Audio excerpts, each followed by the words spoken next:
Sejam todos bem-vindos a mais um Propode.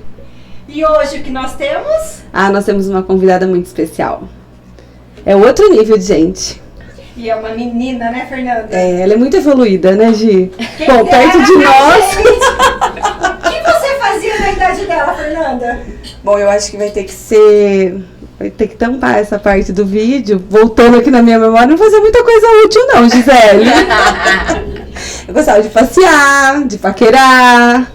Só. Eu trocava a fralda, tá tudo bem. Mas é muito verdade. Ela é uma pessoa muito evoluída, uma pessoa que nos ensina muito. A gente tem muito orgulho de tê-la, né, aqui na nossa cidade, como representante das mulheres. E vamos parar de trelelê e vamos passar a palavra para ela? Vamos. Mas acho que antes a gente poderia agradecer a presença dela. Aprendeu!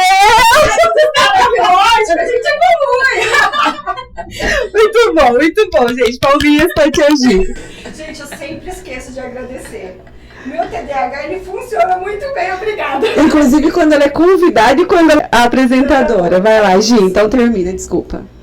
Então, gente, nós estamos recebendo aqui hoje uma menina militante, acho que desde sempre, acho que a gente já conhece já faz algum tempo. E a gente vai passar a palavra com a Esther Moraes. Só uma correção, menina perto de nós, ela é uma mulher. É nós que já estamos tiazona. Esther, seja muito bem-vinda. Meninas, eu não esperava essa apresentação. Como é que a gente vai fazer pra retribuir tudo isso? Não, mas olha, eu também. Agora eu não paquero mais porque eu já namoro, né? Mas eu também paquerava, eu saio, tomo uma cervejinha. A gente continua nessa vibe também, viu? Que bom, então dava pra fazer mais coisa além do que eu fazia, né, Esther? É isso. Eu acho que a gente que perdeu a linha lá no início, entendeu? Faltou um pouquinho. Não. Estão super atuantes agora. Não, se perdeu lá no início, estão contribuindo agora. Tá dando tudo certo. Isso. E foi cagando nisso. É um prazer estar aqui com vocês. Até que enfim nosso encontro deu certo. E tô aqui à disposição. Muito obrigada pelo espaço. Desde já, parabéns aí por esse programa, esse projeto super bacana e por toda a luta que vocês fazem aqui na nossa cidade.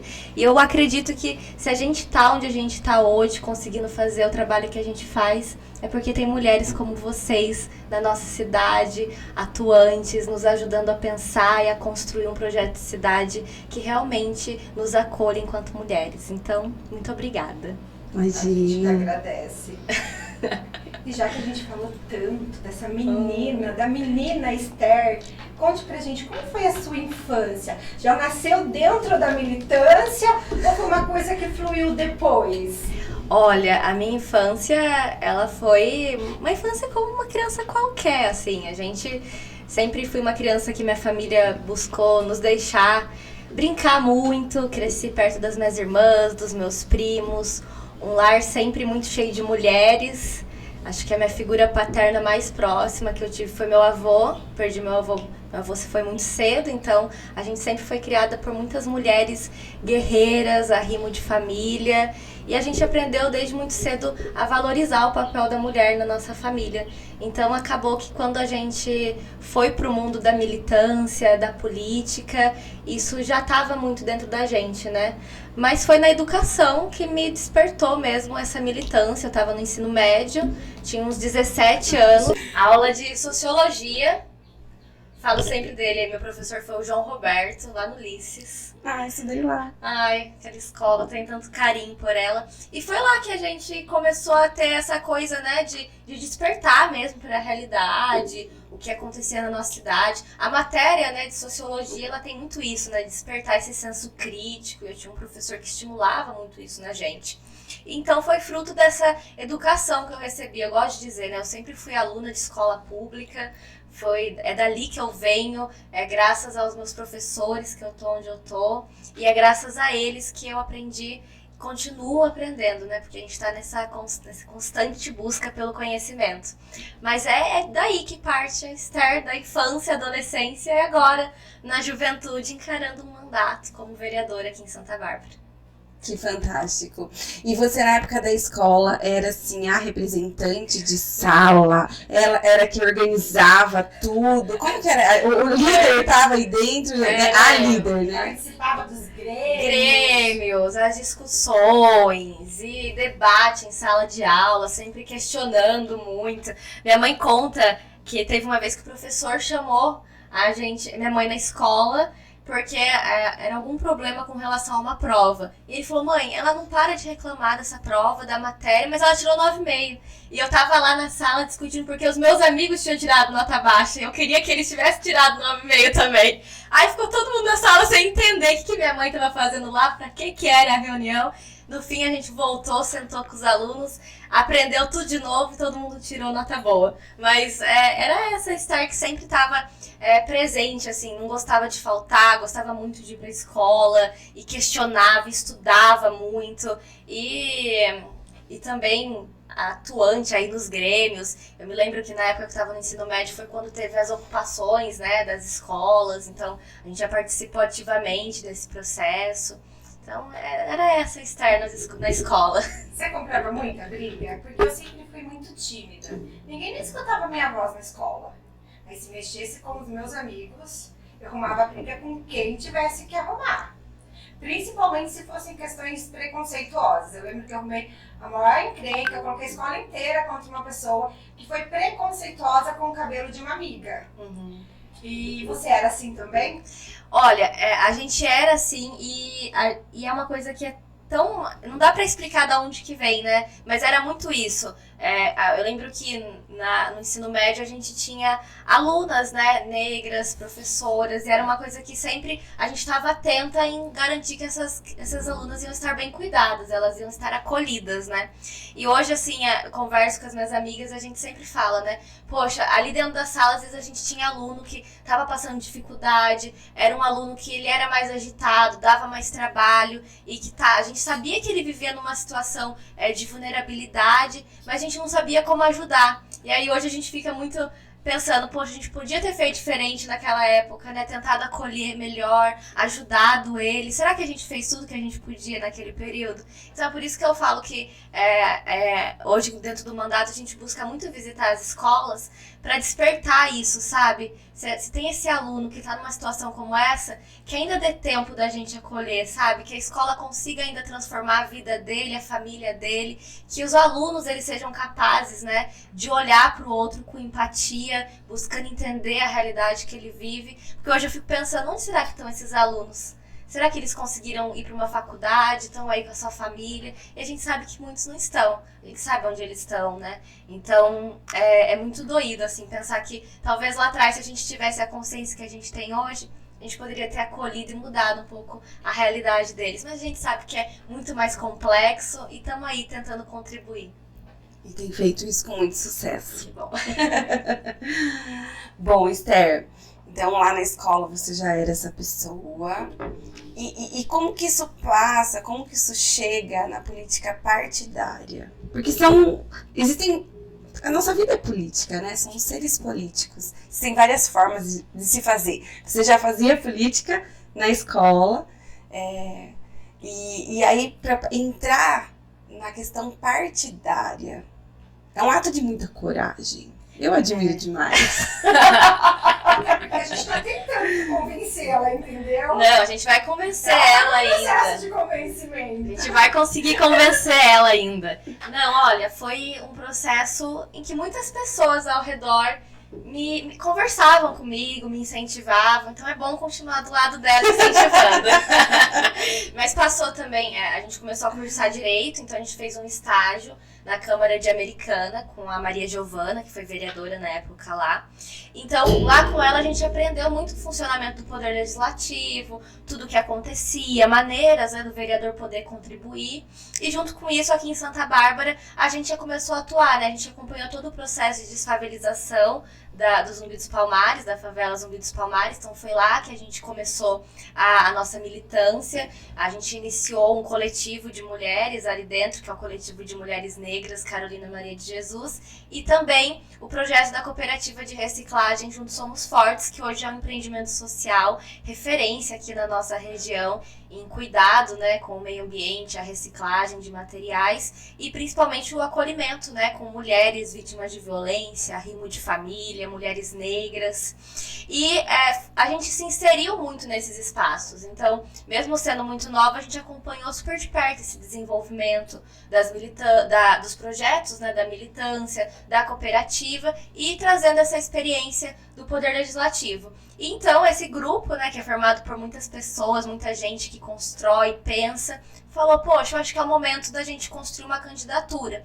Muito olhando a realidade que a gente tinha na nossa cidade, né? A gente tem uma Câmara Municipal, uma cidade muito acostumada a eleger os mesmos sempre, né? E muito pouco representativa do ponto de vista da democracia.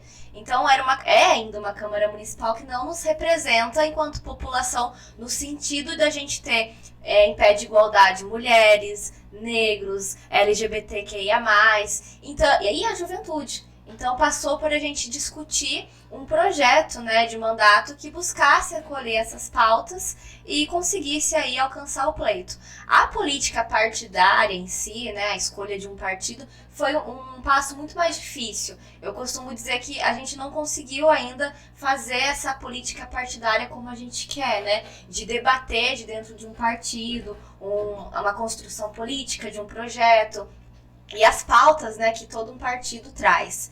E então, a gente pensou muito numa estratégia, né? Qual partido nós teríamos chances reais de sermos eleitos? Nós estávamos vivendo um período, em 2020, de muita polarização política, uma pandemia, chegando agora numa política com políticos que há muito tempo faziam acontecer a política na nossa cidade. Então, passou por a gente entender onde é que a gente tinha chances reais de ser eleita e de construir um mínimo de diálogo, né? Então, o partido que naquele momento me abriu as portas aqui na cidade foi o PL, que a gente conseguiu fazer uma conversa, olha, eu chego com essas pessoas, com essas pautas, com essas demandas, e é assim que vocês vão me acolher? Que se sim, a gente começa a conversar, senão a gente vai ter que procurar outro lugar. E foi dessa forma, a escolha de um partido se deu praticamente no último dia, pra gente poder, né, fazer a nossa ficha de filiação. E na época o presidente acolheu a gente, né, o presidente do PL aqui da nossa cidade, acolheu e até hoje nos dá muita liberdade para poder debater esses assuntos, por mais que o PL a nível nacional e até mesmo em outros municípios seja um partido que, relacionado à nossa pauta, é totalmente oposto, né? Você se considera uma pessoa progressista? Sim, com certeza. Eu acho que as pautas que a gente vem debatendo se identifica muito com a pauta progressista, a pauta da esquerda, e é dessa forma que a gente se identifica também. Eu costumo dizer que se eles vão me colocar como uma pessoa de esquerda, porque a gente debate igualdade salarial entre mulheres, igualdade entre os gêneros, combate ao racismo, homofobia, misoginia, então podem me dar esse rótulo, porque é nesse lugar mesmo que eu me identifico. É essa luta que a gente faz. Muito bom. Para quem nos ouve e nos assiste, eu acho que é importante a gente fazer uma retomada, que nós estamos em Santa Bárbara do Oeste e que nós temos na Câmara Municipal eleita apenas 2 mulheres, não é isso? A sua votação foi bastante expressiva, né? Vamos voltar lá em 2020, em todo o desenho que teve, e aí foi uma campanha. Você falou que municipal, o partido te endossou, né? Então, aceitou ali as suas pautas, as pessoas que você levava com você. E como que é isso dentro de um partido? E aí, não estou necessariamente falando do seu, mas assim, o investimento, a parte o aparato financeiro de uma campanha, porque ela tem custo. Sim, com certeza. Na verdade, essa é uma das nossas grandes brigas, né?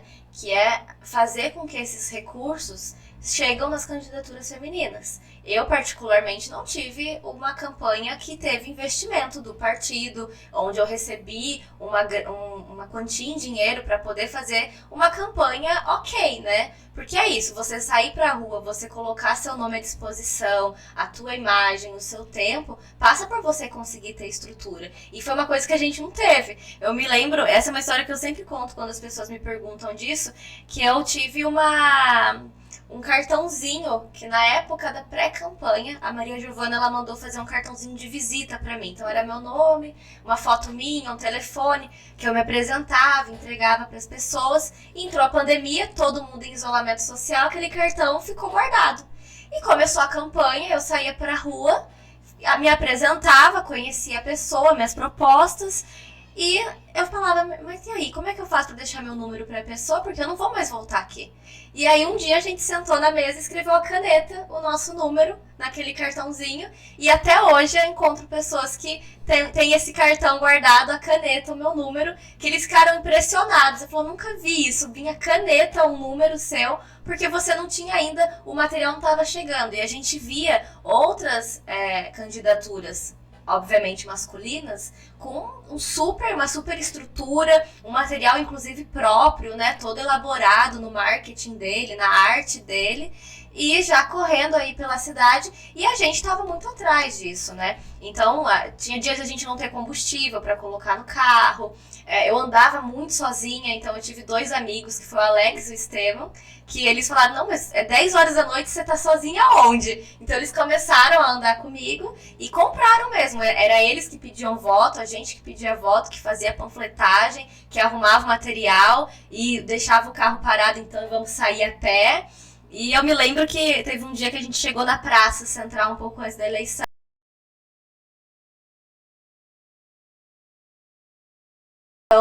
A praça lotada de candidato, a população no meio, não queria passar no meio da praça, porque ela com certeza ia ser abordada por alguém, e as pessoas estavam lá para resolver, né, seus problemas. E então a gente pegou o microfone, eu lembro que a gente estava com uma caixa de microfone, um grupo de pessoas, e a gente saiu pelo centro, caminhando e falando das nossas propostas, e a gente tinha ali pessoas negras, LGBTQIA+, mulheres trans, jovens, idosos, e dando voz para que eles pudessem falar isso e fazer um grupo realmente representativo. Acho que aquele momento foi a nossa virada de chave na campanha, que foi quando a gente conseguiu falar dessas pautas, dando voz para essas pessoas. E eu acredito que foi a virada de chave. Na outra semana foi a eleição. Nós fomos a 5ª maior votação da cidade, né? Com 1.672 votos. E hoje ocupando aí o mandato mais jovem da história de Santa Bárbara, né? Eu fui eleita com 21 anos. É isso. Fantástico. Fantástico. Falando em investimento, você disse que os homens têm o maior investimento. Mas esses homens são os que estão iniciando, você faz esse comparativo com quem é a primeira candidatura como a sua, ou são aqueles que já têm a cadeira cativa, como a gente chama? Porque a gente sabe que tem vários ali que têm cadeira cativa. Passa uma eleição, 2, 3, 10, eles têm a cadeira cativa deles.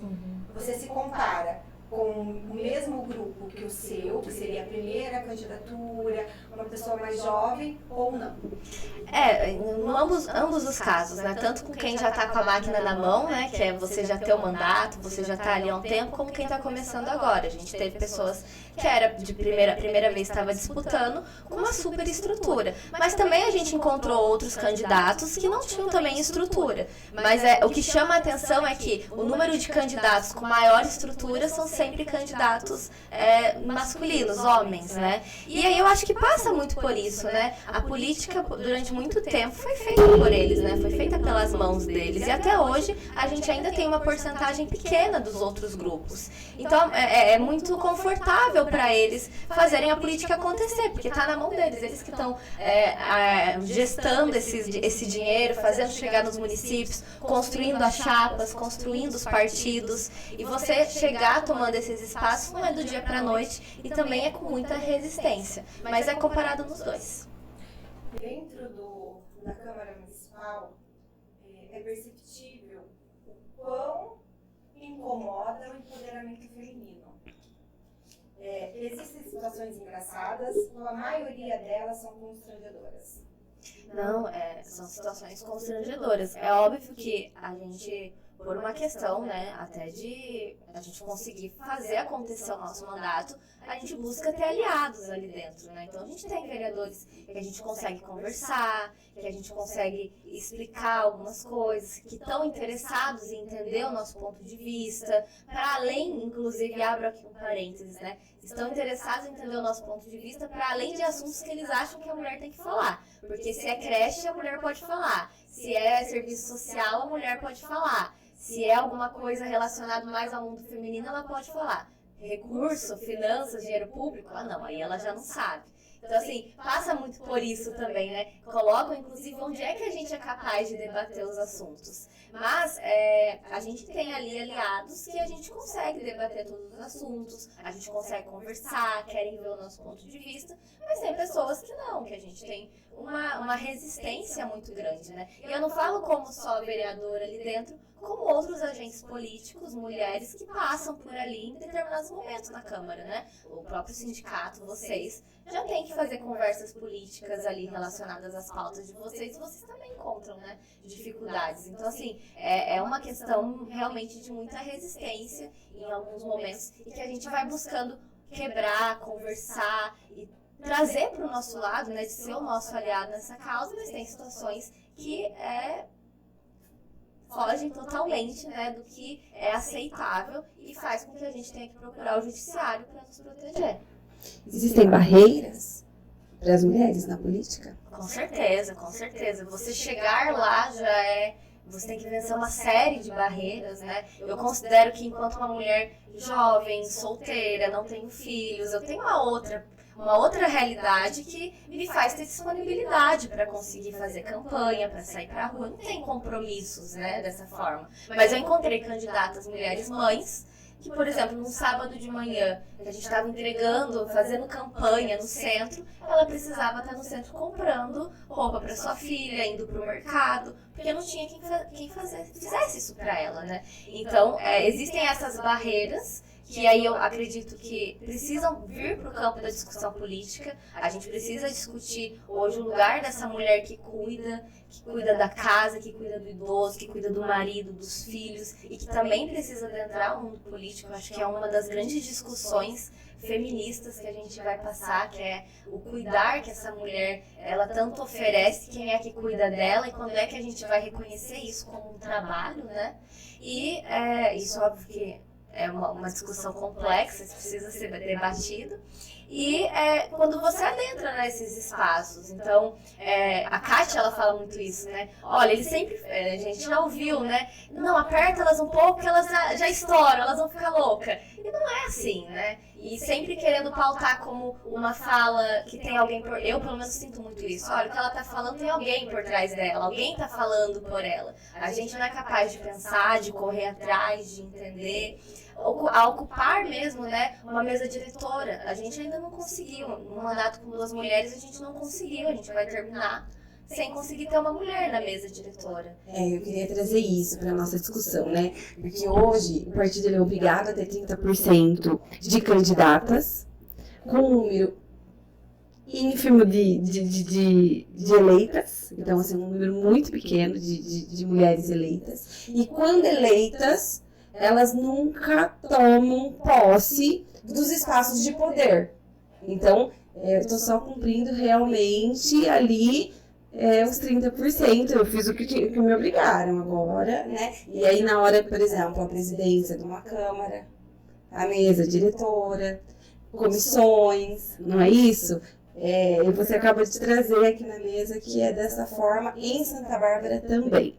A Kátia, ela fala também muito sobre isso. Cito a Kátia porque a gente acaba trabalhando muito juntas, né? Você pautar, por exemplo, projetos relacionados à causa da mulher. A gente tem 2 vereadoras lá, tem uma procuradoria, uma comissão da mulher. Trazer essa discussão, né, para os mandatos femininos. Olha, eu tô com um projeto aqui, vou trazer para que a gente possa discutir juntos. Chama as mulheres para debater. Recentemente mesmo a gente aprovou um projeto na Câmara foi eu e mais um vereador que acompanhou o voto da única mulher que estava em plenário no momento, que era com relação à saúde integral da mulher, num projeto com a versão de 1900 e sei lá quando. Quer dizer, o projeto sequer foi atualizado para se enquadrar às realidades da mulher atual, ao SUS que a gente tem. Nós estamos num novo governo, muita coisa está mudando. Então, assim, era um projeto que poderia aguardar para que a gente pudesse ver quais vão ser os próximos passos do Ministério da Saúde, atualizar as realidades da mulher. O projeto estava com erro ortográfico e aí dava uma dupla interpretação no artigo. E a gente pautando tudo isso, falando do problema que era o projeto que foi aprovado por todos, só teve o meu voto contrário e de mais um parlamentar. Quer dizer, isso é as barreiras que a gente vai encontrando, né? Até para discutir a nossa própria pauta, pontuando com argumentação, com dados técnicos, a gente não conseguiu segurar um projeto que não faz sentido nenhum, porque assim, é de 1900 sei lá quando. Olha quanto tempo já, né? Então é por aí que a gente vai. O não respeitar dos homens em relação à mulher, ele é estrutural. Eu vou dizer do lugar onde nós estamos. Nós entramos muito tarde na questão da militância, mas nós sempre tivemos uma rede que nos apoia.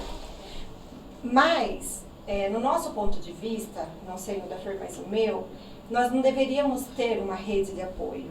Isso deveria ser uma coisa normalizada, não uma exceção.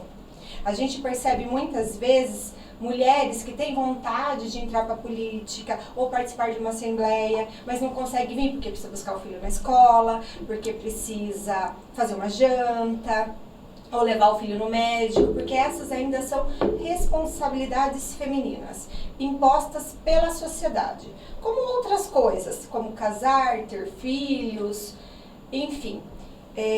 Você acha que essa mudança de que responsabilidades são divididas, não pode ser imposta apenas por um gênero, ele vem de políticas públicas ou de conscientização, informação, da educação, enfim? O que você acha que futuramente vai fazer com que isso seja desconstruído? Acho que é uma junção de tudo, né? A educação, que para mim tem um papel essencial na construção dessa sociedade que busca nessa igualdade de gênero, esse respeito a todos os grupos, mas eu penso também que passa pela construção das políticas públicas, que passa por ter mais mulheres na política e que só temos mais mulheres na política porque nós temos mulheres envolvidas nos movimentos sociais. O movimento feminista que vem fazendo uma luta aí de muitos anos e que possibilitou que mulheres conseguissem chegar na política, né? E aí a gente fala muito sobre isso. As mulheres chegando na política, você se constrói políticas públicas com as nossas próprias mãos. Então, eu acho que é a junção disso tudo que vai trazer mudanças efetivas para nós mulheres. Obviamente que eu entendo que nós estamos num momento de reconstrução do nosso país. Muitas pautas que nos últimos anos foram negadas a nós mulheres, tiveram um retrocesso significativo, começam, né, a ter uma mudança no cenário. A gente teve aí um período de pandemia, uma crise, né, social, política, sanitária, muito séria e que agravou, né, a busca pela igualdade de gênero no mundo, né? E aqui no Brasil também. A perspectiva é que a gente demore mais de 100 anos para conseguir alcançar a igualdade de gênero entre homens e mulheres. E isso se dá muito pela falta da representatividade política. Então, esse tem que ser o debate, um dos debates principais, né? Que é você fazer com que essas mulheres adentrem os espaços de poder para a gente conseguir construir projetos realmente democráticos, né? E já é comprovado, estados governados por mulheres são cidades menos corruptas, mais transparentes, onde você tem uma escola melhor, uma educação melhor, uma saúde melhor. Quer dizer, já é mais do que comprovado que nós mulheres somos super capazes para estar nesses espaços. O que a gente precisa é conseguir adentrar eles. E aí não basta só legislação, não basta só você obrigar. Tá aí um exemplo das cotas. As cotas obrigam as mulheres a estarem ali. O que ela virou a cota? Virou uma burocracia, onde você deu um jeito para colocar a mulher... Tem mulher que nem sabe que ela é candidata. Tem mulher que tem um voto, não tem voto nenhum, quer dizer, nem ela votou nela. Quer dizer, ela não sabia que ela era candidata. A gente teve esse escândalo das candidaturas laranjas em 2020. Na última eleição, quando elegeu o Bolsonaro, a gente teve e foi justamente no partido dele que teve esse escândalo de candidaturas laranjas. Mulheres recebendo muita grana e essa grana nunca sequer passou por elas. Quer dizer, olha, a gente tem a conquista de uma legislação e ela não é suficiente. Porque se consegue, inclusive, corromper uma legislação, tudo isso para garantir que as mulheres não vão estar nos espaços de poder. Isso porque a gente não quer vingança, hein? A gente só quer igualdade, a gente só quer justiça, só quer política pública. O movimento feminista, ele é muito importante para tudo que nós conseguimos até hoje. Entre eles, estudar, trabalhar, votar. Que é essencial. Mas o movimento feminista ainda é mal visto entre as mulheres. E principalmente em cidades mais conservadoras. O que leva uma mulher a ser contra o seu próprio direito? Essa é uma mulher que está sendo vítima de um sistema machista, né? E isso muito porque é estrutural, né? É estrutural você ter essa misoginia, esse machismo na nossa sociedade. Pense que essa mulher, ela foi educada a viver num ambiente no qual ela não consegue estar em pé de igualdade com o homem, onde talvez não sejam os espaços dela, onde ela defende uma política que não vai de encontro com as necessidades da mulher.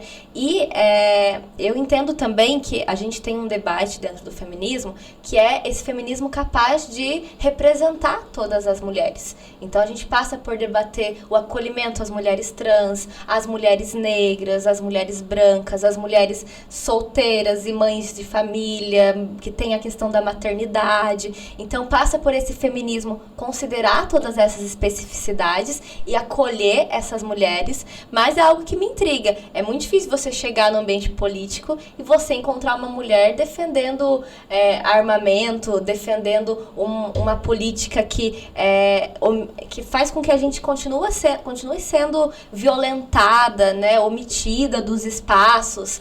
E não adianta só dialogar, você percebe que tem uma convicção ali de extrema direita, muito conservadora, que é realmente preocupante. Então a gente vem tentando, inclusive, entender como é que faz para conseguir conversar com essas mulheres e trazer elas para somar nesse movimento. Essa aversão ao feminismo como algo só de esquerda, como algo que é ruim, é uma coisa que não faz sentido mesmo. O feminismo, ele é uma luta por igualdade entre o gênero, por um país realmente democrático que respeite a todos. Não é simplesmente uma mulher acima, é uma luta pelo fim das hierarquias, né? Então não deveria ser uma pauta somente da esquerda, deveria ser uma pauta de todos nós. É uma pauta humanitária. Exato. Né?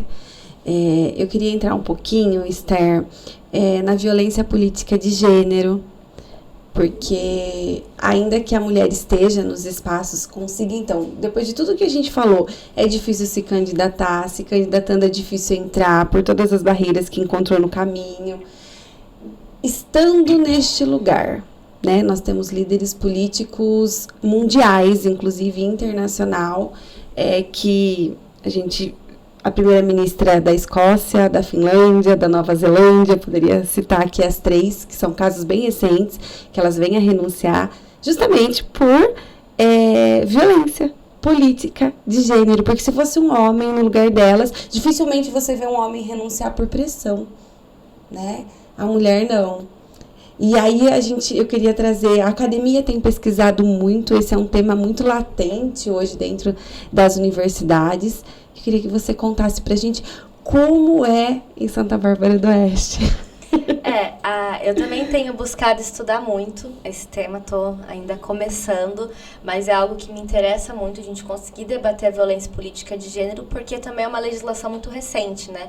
Que é a Lei 14.192 de 2021. Então, é uma lei muito recente, os tribunais, né, o Poder Judiciário ainda está caminhando para os julgamentos, para gerar jurisprudência em torno desses assuntos. A gente ainda, eu pelo menos, e tenho sentido isso na pele, né? A dificuldade em conseguir conseguir denunciar, em acessar esses espaços para que nos acolham e façam, né, gerar aí um boletim de ocorrência, uma abertura de inquérito, enfim, tem sido muito dificultoso. Mas, o que é, né, a violência política de gênero? Ela é uma... Eu gosto de dizer, gosto não, né? A gente define ela, né, como uma resposta misógina, violenta, opressora à chegada das mulheres na política. Então, como se já não bastasse todas as violências que a gente sofre, ao adentrar na política, a gente encontra mais violência ainda. E ela se dá nas tentativas de omitir essa mulher, de silenciá-la, de não deixar ela alcançar as comissões, em desligar seu microfone, em tentar pressioná-la a tomar decisões, assediando ela a tomar decisões que não seriam o que ela gostaria de tomar. Passa também por você restringir ela dos espaços, excluir ela desses espaços. E isso é, inclusive, uma afronta aos seus direitos fundamentais políticos, né? É assim que a lei vem colocando. E a ONU Mulheres, ela considera isso um problema que afeta as democracias. Então, a gente precisa realmente conversar sobre violência política de gênero. Aqui em Santa Bárbara, a gente tem alguns episódios de violência política de gênero e que ainda a gente não conseguiu chegar numa conclusão desses episódios serem punidos para não acontecerem mais. Então, é um ambiente político hostil a nós mulheres, e eu costumo falar isso muito com outras pessoas que nos questionam sobre isso. É um ambiente que ainda nos coloca numa posição de ser pressionadas, de sermos encurraladas. A gente tem momentos em que a gente não se sente sequer segura em alguns momentos. Então, é uma realidade realmente muito difícil aqui na nossa cidade, e que eu acreditava que com o passar do tempo ia melhorando, mas a gente vem assistindo, inclusive, uma piora, né? Obviamente que enquanto parlamentar, e pelo que a gente pauta, a gente entende que é necessário ir para o embate, denunciar, buscar com que esses crimes sejam punidos e essas pessoas sejam responsabilizadas, mas a gente ainda encontra entraves dentro do Poder Judiciário com relação a isso, né? Então, existe ali um episódio de clara violência política. Aí a Justiça entende que não, é uma quebra de decoro, quem tem que ver é a Câmara. Aí a Câmara, dentro da Comissão de Ética, vai lá e arquiva, porque já é do grupo político do vereador. E existe sempre essa facilidade, né? Os homens, eles se entendem muito fácil. É muito fácil excluir a gente, eles chegarem num acordo, e a gente depois que corra atrás e se contente com as decisões. A gente viu, infelizmente, há pouco, né, o caso da deputada estadual Isa Pena, que tem filmagem, tem testemunha, né, e ainda assim a pena maior que o agressor, que eu não preciso falar o nome aqui, se vocês quiserem, vocês pesquisem, ele teve só 3 meses de gancho, vamos falar assim, né, ele foi afastado do... O caso da Isa Pena, ele é um caso que ganhou proporção, né, a nível de país. O deputado, ele ficou suspenso por alguns meses. Se eu não me engano, ele não conseguiu a reeleição e alcançou aí um debate a nível de país sobre as condições, né, das mulheres na política. Lembrar que a gente teve ali, acho que foi no Senado, né, o banheiro para as mulheres foi construído em 2016, foi isso, né? Então pensa, a gente tinha que sair dos espaços políticos ali para ir usar o do restaurante, se eu não me engano, porque não tinha um banheiro dentro do plenário. Para os homens já tinham. A gente teve recentemente num fórum sobre violência política de gênero, que teve uma profissional que ela traz, né, essa dificuldade que as mulheres têm em conseguir alcançar a bancada ali no Congresso Nacional para conseguir falar no microfone. Então, isso é algo que acontece cotidianamente, né, na vida das mulheres eleitas. A gente tem aí um primeiro caso que está sendo julgado como violência política de gênero, que é de um deputado que ofendeu uma vereadora trans do Rio de Janeiro. Então, ele usou, né, da tribuna para proferir palavras extremamente agressivas para ela, e a justiça, inclusive, tá julgando isso como um caso de violência política de gênero.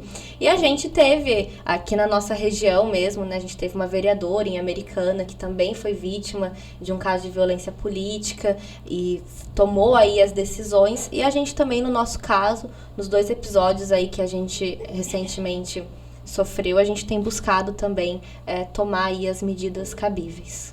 Esther, você sendo uma mulher jovem, bonita, empoderada, além de todos esses preconceitos dentro da Câmara, existe assédio sexual? Muito obrigada pelo bonita. Olha, a gente nunca sofreu um episódio de assédio sexual diretamente no mandato, né? O que a gente já passou, pelo menos na vida pessoal, foram episódios, né, antes mesmo do mandato, que nós mulheres enfrentamos, às vezes dentro de um transporte público, numa festa, na rua, muitas mulheres, infelizmente, dentro das suas próprias casas. Dentro do mandato, a gente ainda consegue, espero que fique assim, a gente ainda não teve nenhum episódio que é configurado como um assédio sexual. E nem piadinha tipo, ai, tão bonitinha, mas não sabe o que tá falando? Isso daí, né?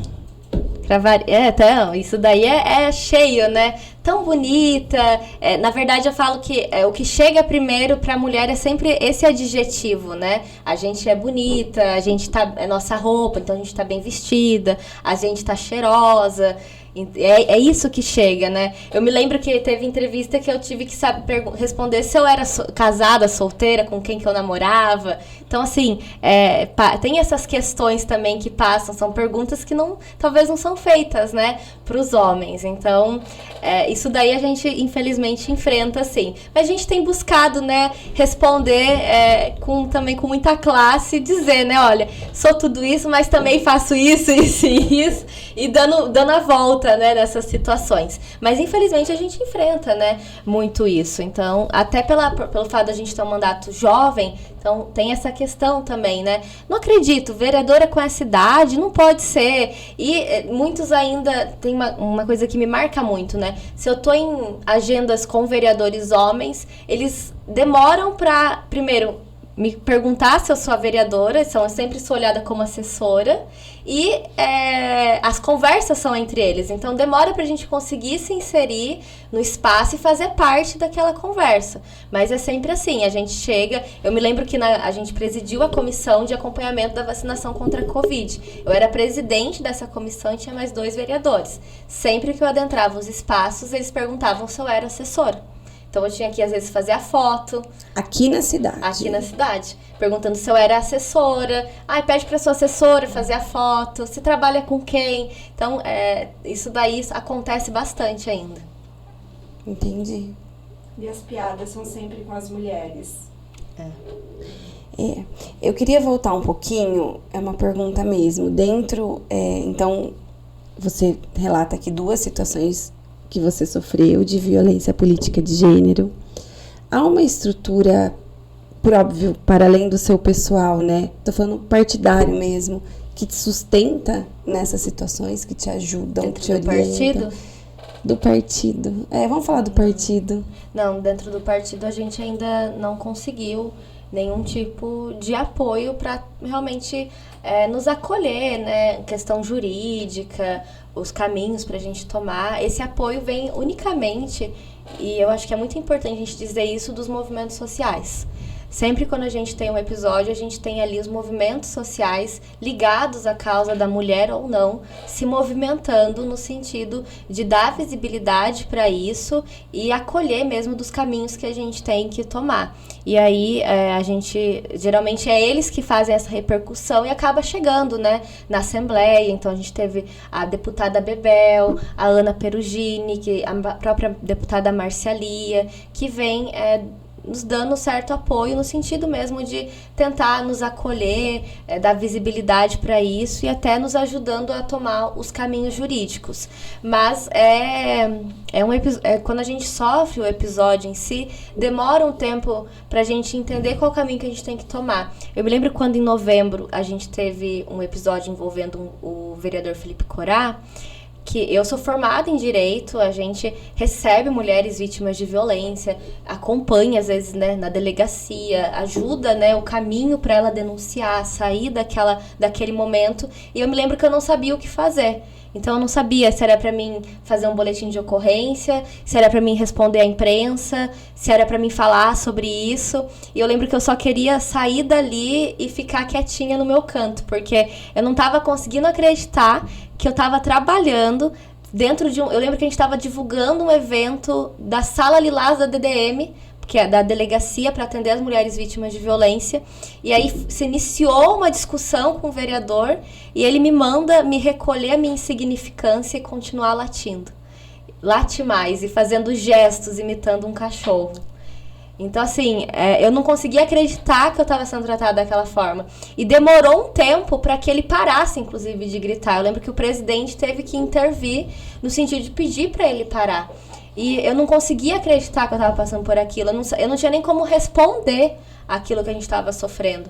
E eu lembro que as pessoas me tiraram, né, do plenário, a gente saiu, respirei, pensei. Aí as pessoas que, conforme isso foi dando repercussão, foram me procurando, olha, registra um boletim de ocorrência por violência política de gênero. Mas a gente teve uma dificuldade para registrar o boletim de ocorrência, porque eles não sabiam como registrar o boletim de ocorrência na delegacia. Quando a gente conseguiu registrar, o inquérito policial semana passada se encerrou, foi para o MP arquivou. Porque ele não entende que houve uma ofensa à minha pessoa, que houve um episódio de violência política de gênero. Na comissão de ética, a gente apresentou um pedido de abertura de comissão processante para que esse vereador fosse investigado, para que ele fosse punido. O nosso pedido, por isso... Há um ano, quase 2 anos atrás, a gente teve uma CP na Câmara, uma votação de CP, que foi votada em plenário. E era isso que a gente queria, que fosse para plenário. Não foi para plenário, foi para a comissão de ética. A comissão de ética arquivou, porque eles ouviram o vereador, e o vereador disse que ele não me mandou latir mais. Ele mandou que eu batesse mais. Ele falava, bate mais, bate mais. Sendo que o próprio vereador veio a público e disse que me mandou latir mais e fez gestos ofensivos. Então, assim, as manobras que se fazem para proteger um vereador, sendo que era totalmente possível que, com a estrutura que a gente tem, que ele fosse punido. Então, assim, isso se arquivou. Era necessário, né? Exato. Exemplar. Porque tá bom, não é uma violência política, então uma quebra de decoro, pelo menos. Ou é normal mandar uma vereadora latir, sendo que quando eles discordam de um outro homem, não é dessa forma que eles tocam. Isso a gente percebe em vários momentos. Eu já tive momentos de eu terminar minha fala e o presidente mandar eu explicar o que eu quis dizer com aquela palavra. Nunca nenhum homem teve que dar explicação de sua fala. Eu tive que explicar o significado de uma palavra. E mesmo assim ele interpretou de outra forma. E aí eu encerrei porque ia iniciar um bate-boca. Ou quando a gente tá falando, não dá isso porque ela se diz advogado. Então, assim, desqualificando o tempo todo, né, a nossa profissão, o que a gente estudou, não tem caráter, é hipócrita, vou cortar esse vídeo para expor na rede social, ou quando vão lá e cortam a nossa fala e depois colocam na rede social para dar outra interpretação. Isso daí é uma violência política. E não acontece somente com nós que estamos em mandato, mas com mulheres que atuam, né, dentro da política. Então, assim, tem os episódios que acontecem, a dificuldade que a gente está tendo em conseguir denunciar, e quando denuncia, a maneira como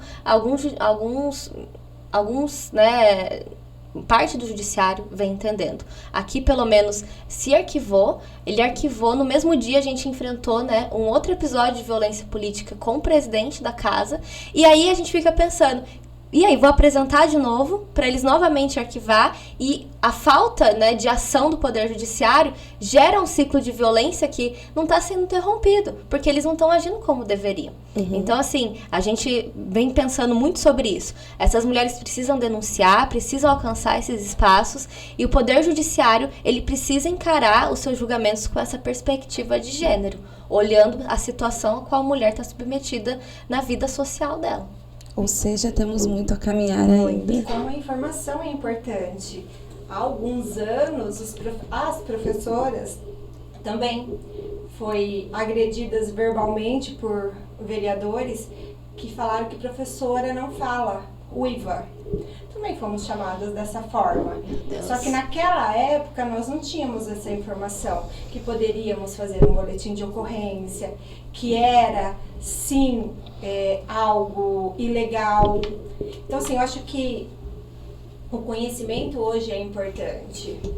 Essas informações precisam chegar, né? A gente precisa conscientizar essas mulheres das formas de denunciar, mas também de continuar cobrando para que o sistema judiciário proteja essas mulheres e lhes garantam justiça, né? Não, a gente tem que lutar para ter mulheres dentro do judiciário. Com certeza! Porque se forem mulheres a julgar esse caso, não seria dessa forma. Porque homem... ele vai enxergar o problema por um prisma diferente da mulher, porque a mulher está acostumada a sofrer a violência. Exatamente. O homem não. O homem, ele pratica a violência. A gente tem que chegar nesses espaços e ser comprometida com essas causas, é o que eu ia né? falar, depende da mulher que chegar lá, gente. A gente precisa estar comprometida com essas causas e também estar muito atenta, né? O judiciário precisa estar atento à realidade disso tudo. Quando o CNJ, né, que é o Conselho Nacional de Justiça, eles colocam essa recomendação para que os julgamentos tenham essa perspectiva de gênero, isso é muito importante, para que olhe, né, a condição que essa mulher tá, leve em consideração a posição que essa mulher tem na sociedade, que é uma sociedade ainda muito machista, misógina, isso é muito importante. Mas eu penso que nós, enquanto mulheres, a gente precisa mesmo estarmos organizadas, unidas, e para que em momentos como esse, a gente consiga ter um grupo que faça se movimentar, sabe? Então, vai fazer essa denúncia, faça o boletim assim, faça uma denúncia no MP, faça com que o inquérito seja aberto, você pode mover uma ação civil. Isso, obviamente, passa por você ter um jurídico, mas também ter um grupo, sabe, que acolha essas mulheres. E eu acho que a gente tem isso muito nas capitais. Na capital a gente vê, né, deputadas que são envolvidas em diversas instituições, que falam sobre isso, que acolhem isso. A gente não tem isso no interior. Então a gente sofre esse tipo de violência. E aí eu falo nós três, porque vocês também, no mesmo período que a gente teve esse episódio, vocês também enfrentaram, sim, que a gente fica muito perdida, a gente fica sem saber pra onde ir, fica sem acolhimento, não é acolhida. Então, assim, você sofre um episódio, você tem que denunciar, você tem que ir atrás para que essa denúncia siga em frente, tem que continuar trabalhando e ainda tendo que se defender, porque ainda tem uma rede social que julga a ação, vem pra cima de você e você tá lá tentando sobreviver a tudo aquilo sem uma rede de apoio que consiga te acolher e realmente nesse momento em que as coisas não funcionam como deveriam, fazer com que a gente consiga caminhar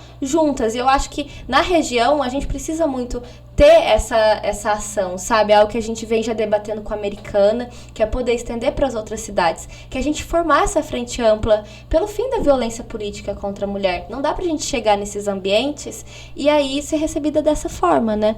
Por isso que eu falo, a gente constrói uma nova política, onde as mulheres não estejam submetidas à violência política de gênero. A gente precisa conseguir mobilizar essas mulheres para que em momentos como esse, inclusive, porque se a gente não dá o tom do debate, tem quem dê.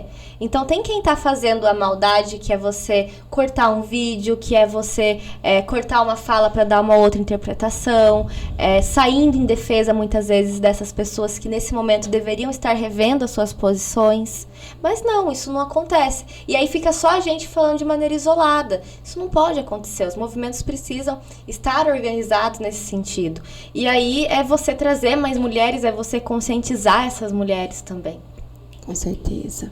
Em relação, ainda dentro da violência política de gênero, eu queria saber assim, os seus projetos, eles são colocados em pauta igual dos vereadores homens? Na mesma intensidade de inserção? Ainda nessa legislatura, com o novo presidente, a gente ainda não teve um projeto pautado. A gente tem aí vereadores que protocolam muitos projetos, né? Então, saem protocolando projetos e mais projetos que é você pegando, né, de outras cidades e já protocola aqui na cidade. O que a gente, enquanto mandato, busca fazer também? Muito mais qualidade do que quantidade, sabe? Então, um projeto de lei que a gente protocola, esse é um projeto que a gente busca construir. Então, se ele é desrespeito, sei lá, ao meio ambiente, a gente busca construir com as cooperativas, se é com relação às hortas, né, com quem tem horta na cidade, as mulheres, trazer as mulheres para fazer a discussão, né, desses projetos. Então, a gente busca realmente, quando apresenta uma iniciativa, fazer a construção com esses grupos, justamente para envolver as pessoas na política, porque senão fica distante, né? Essa construção precisa se dar com os grupos que a gente chamou na época da eleição. Nesse ano ainda a gente não teve um projeto pautado, mas estamos aí aguardando para que aconteça. Na outra legislatura do presidente, a gente conseguiu com que os projetos fossem pautados, mas a gente sempre teve uma boa relação, né, com o antigo presidente. Então, a gente conseguia conversar, pedir para que os projetos, né, passando pelas comissões que apontassem, né, as melhorias, isso fosse acolhido, um momento estratégico para colocar, chamando essas pessoas. Então, isso era feito. Nesse momento, ainda não tive oportunidade de fazer isso com o atual presidente, mas eu espero que a gente consiga pautar, sim, daqui até o final do ano. Esther, você falou que há um semestre você não tem nenhum projeto que foi para a pauta do dia, ou para a ordem. Enfim, você tem projetos a serem apresentados ou realmente foram ignorados? A gente tem projetos para serem apresentados. E eu não posso dizer que eles foram ignorados. Eles podem estar passando, né, pelas comissões, tendo parecer jurídico e tudo mais. Mas a gente ainda tem alguns projetos para serem pautados, sim. A gente tem um, inclusive, que é bem interessante, que já faz um tempinho, que a gente está pedindo, inclusive, para o pessoal lá tentar andar com ele, que é com relação aos catadores de reciclagem aqui da nossa cidade. A gente tem um número muito alto, né, de catadores que são autônomos, né, e a gente quer poder fazer um acolhimento deles, um cadastro, porque são catadores que eles vivem uma realidade muito dura. Então, assim, eles estão vendendo no almoço para comer na janta. Então, a gente quer poder acolher esses catadores, cadastrar aqui na nossa cidade, ofertar, né, a questão do cooperativismo. Existem maneiras deles atuarem sem estarem numa cooperativa, mas dentro de uma rede no qual eles conseguem tirar um valor melhor daquele material que eles estão triando, terem condições melhores de trabalho, um carrinho adequado, né? Você vê gente com carrinho de supermercado, com carriola. Então, assim, é muito doído isso, né? Então, a gente quer poder fazer essa discussão e aprovar esse projeto de lei que acolhe mesmo esses catadores, para que a gente possa fazer esse cadastro, colocar eles na rede, verificar se eles estão tendo acesso aos programas de transferência de renda aqui na nossa cidade. E, obviamente, quando você acolhe ele, vocês vão estar acolhendo, a gente vai estar acolhendo uma família toda, né? Esse é um projeto que eu espero que em breve a gente consiga ter ele pautado na Câmara Municipal, para a gente ter, enquanto é uma política pública, né, feita. E existem debates, né, discussões que a gente faz fora, né, de um projeto de lei, porque nem tudo a gente consegue transformar em legislação. Mas hoje, por exemplo, uma das nossas principais brigas tem sido com questão ao atendimento no CRAS, né? A gente tem muitas reclamações com relação ao acesso à cesta básica, ao atendimento de urgência. Uma briga nossa tem sido ali na região do Santa Fé, Conquista. As mulheres moram muito longe do CRAS, que fica ali no Céu das Artes. Elas vão buscar de carriola, o carrinho que tá com o filho pequeno, trazem na cabeça, e é muito longe da casa delas. Então, assim, precisa tirar daquele local, colocar mais próximo, o atendimento de urgência. Então, assim, a reclamação que a gente tem muito ainda, se eu preciso de uma cesta básica hoje, eu for hoje no CRAS, elas vão agendar para dali uma semana. Quem tem fome tem pressa. Se tá sem fome, tá indo procurar no CRAS, pense bem, ele já não tem mais o que comer ali. Porque geralmente a pessoa ela vai lá, ela pede ajuda para alguém da família, para um vizinho. Ele não teve ajuda em lugar nenhum, tentou um bico, tentou doação, ele não conseguiu. Ele tá chegando no CRAS porque ele não tá mais tendo nenhum tipo de ajuda. Então, assim, a gente precisa conseguir atender essa família com uma agilidade, com rapidez. Não dá para ela procurar o CRAS e o CRAS pedir para voltar depois. Então, essa tem sido sido uma briga muito firme nossa, assim, com o atual prefeito com relação ao atendimento social, né, dessas pessoas. Uma briga nossa tem sido a questão das UBSs. A gente tem hoje um atendimento dentro das UBSs que no papel é muito bacana, que é você passar com a enfermeira fazer esse primeiro acolhimento, já poder pedir alguns exames, já poder adiantar aí alguma coisa para tentar uma consulta com o médico mais rápida. Mas a gente tem muita reclamação de que chegar lá, às vezes já lotou vaga, ou tá ficando muito tempo ali, não consegue passar, o horário não tá adequado, o horário do acolhimento não é adequado, a agenda tá muito demorada. Então não tá funcionando, isso precisa, né, ser modificado. Tem esses pontos que é justamente de construção, né? As pessoas, elas olham e falam, mas você é base do governo, e pensam que por você ser base de um governo, isso significa que você está dizendo amém para tudo, ou baixando a cabeça para tudo. E, na verdade, primeiro que eu não gosto que me coloquem em rótulo nenhum. Não gosto que me coloquem num rótulo do que eu sou, e é isso. Na verdade, a gente escolheu construir como prefeito no sentido de conseguir conquistar mudanças. E construir passa por você conseguir sentar, dialogar, apontar isso com sabedoria, conseguir pegar na mão de um secretário e levar para onde está o problema. Se você não sabe dialogar e construir, essas coisas não vão caminhar. E aí, na verdade, não atrapalha o meu mandato externo, não atrapalha a minha pessoa, atrapalha a pessoa lá na ponta que está precisando, né, da nossa ajuda. Muito bom. É isso, Gi. Estamos partindo para os finalmente. Estamos partindo para os finalmente. Poderíamos ficar mais tempo aqui, né? Eu acho que a gente tem conteúdo para mais uns 2 podcasts. O que você acha? Bom, depois de tudo que eu escutei aqui, eu acho que a nossa companheira aqui vai longe na política, apesar de tudo isso. 2024 tá aí, né? A gente deseja que o seu entusiasmo, a sua juventude, o seu desejo de mudança, ele permaneça, né? Que apesar de tudo, que não é pouco, que você não perca aí o brilho nos seus olhos, né? E a gente tem uma frase, né, Gisele? A gente tem. É muito clichê, mas precisa. É porque, assim, isso aqui é podcast de professora. Na lousa da vida, qual mensagem você deixaria? Vou devolver com uma outra frase. Que eu me levanto todos os dias sobre o olhar de milhões de mulheres que vieram antes de mim e me pergunto como é que eu faço para tornar essa montanha mais alta e para que mulheres que vierem após mim possam ver mais além.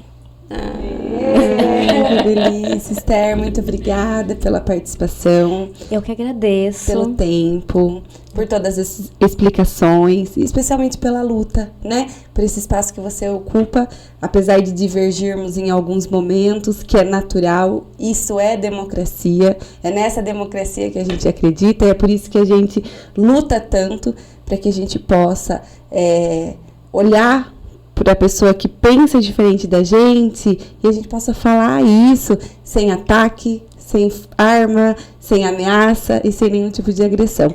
Então, por tudo isso, fica o nosso agradecimento, desejo muita sorte para você e nós estamos aqui. Eu quero agradecer o convite, o espaço, parabenizar vocês aí por esse projeto, pela luta que vocês vêm fazendo aqui na cidade. O nosso mandato tem vocês como referência, é alguém que a gente gosta de conversar, de procurar saber o que pensa, como é que a gente pode estar seguindo com certas pautas. Desejar sucesso também para vocês no ano de 2024 que está chegando, que vocês consigam aí fazer a cabeça de uma determinada pessoa para vir candidata. Eu acho que, na verdade, a gente tem que fazer 2 cabeças. Uma para vida vereadora e outra prefeita. E essa é uma conversa que me interessa, mas a gente tem que construir bastante. Mas que a gente com certeza consiga, em 2024, eleger uma frente progressista, feminina, feminista dentro da Câmara Municipal de Santa Bárbara. Eu espero que a Fernanda esteja por lá e que a gente tenha bons nomes por ali. Muito obrigada pelo espaço, contem comigo e vamos juntas. Vamos juntas. Mulheres empoderando mulheres. Mas, gente, não esqueçam. Curtem, comentem, compartilhem. Nós estamos no Face, no TikTok, no Instagram, no YouTube. Bora lá empoderar as mulheradas. Adoro esse lado youtuber dela. Porque aqui, né, Gisele, todo mundo pode. Pode. Inclusive Pode. Gente, obrigada. Tchau, tchau.